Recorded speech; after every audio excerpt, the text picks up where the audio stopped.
সেনাবাহিনীকে প্রতিপক্ষ করার কোনো সুযোগ নেই। সেনাবাহিনীর প্রধানকে সরানোরও কোনো প্রশ্ন কখনো আসেনি, বরং এ নিয়ে গুজব ছড়ানো হচ্ছে বলে মন্তব্য করেছেন জাতীয় নাগরিক পার্টির উত্তরাঞ্চলের মুখ্য সংগঠক সার্জিস আলম।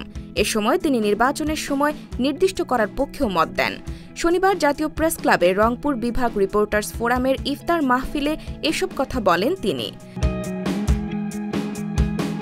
সার্জিস আলম বলেন, আমরা একটি বিষয় স্পষ্ট করি, আমরা মনে করি যে সেনাবাহিনী এমন একটি প্রতিষ্ঠান যে প্রতিষ্ঠানের ওপর আমাদের সবার আস্থা আছে।